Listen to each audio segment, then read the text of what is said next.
Okay, occasionally mistakes happen, and we can count on that. So I want to show you a few ways that we can fix mistakes. If you happen to catch it pretty early on, say that I purled where I should have knit, then this is the easiest way. It's called tinking. And tinking is just knit spelled backwards. So we do exactly that. We're going to unknit.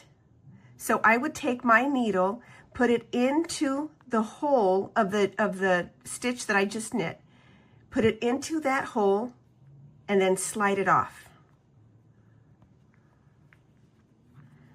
And let's do it again. So I'm going to unknit or tink that stitch. I will do the same with the next stitch. Just go in reverse. We're going from left to right into the hole under the live stitch, or rather the working stitch, slide it off and pull it off. That is tinking. Now, occasionally we get distracted, somebody interrupts our work, or we just completely daze off and lose track of what we're doing. Or we may find that we're just completely off and we don't know where things went wrong. And it's not ideal, but in that case, this is what we do. We're going to lay the work flat on a flat surface. This is a good time to tell everybody, like, do not interrupt me whatsoever. So we're going to slowly put pressure on that, remove the needle gently, and then we are going to rip it. Now it's important that we do this on a purl side. So we're going to rip the purl until this thread is on the right side. Now the reason that's important is because we don't twist the yarn on the purl side. So you'll remember those first 3 stitches, well, those are just part of the cable, rather the I-cord. So those we're just going to carry on, lift them in the way they are. Now, these stitches, we're going to want to make sure that they're flat. So it's the same as we did before. I'm going to put my needle underneath, inside that hole, and then gently take the yarn out. Now this matters. I need to take out a couple at a time because there was a twist in them. So generally I will take 4 out at a time. There. Now we can make sure that there's no twist. Assure that they are in order. There's another twist there. So 1, 2, 3, 4. And untwist them. Can you see that? They were twisted here. I'm going to untwist them and gently put them back onto my needle. If the needle is too fat and fidgety, you could also take a tapestry needle with some, obviously you want to have thread on it, but that's another way to pick up those stitches because it's a little bit thinner. So you can take them off 4 at a time, 1, 2, 3, 4. That makes sure that you can take, I want to see, they're twisted because that was the cable that we made on the other side. So we're going to untwist them.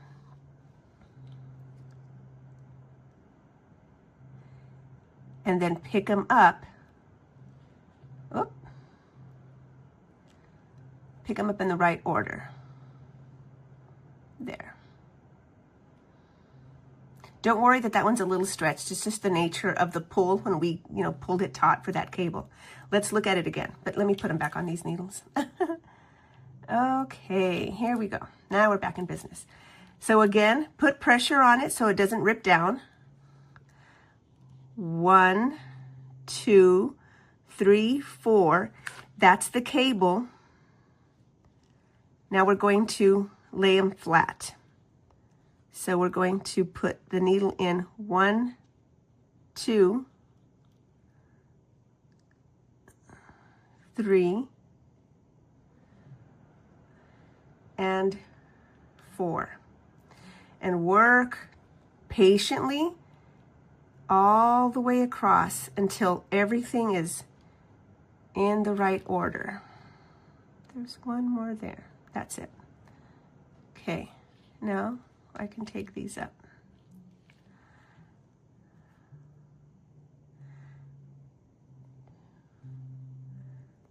Yep, those were twisted too. So see how he was way over there? I'm going to put him in the order that he belongs.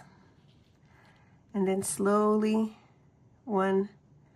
pick this guy up. And then we know that these are part of the cable. So we're just going to pick them up because we're gonna put them on the other side there. Hold on a second. Here we go. These go on this side. And now, because we picked them up, that was fine. We wanted to pick them up just to make sure that they didn't fall off because they were live. Now what we're going to do is come under him, and you'll see why.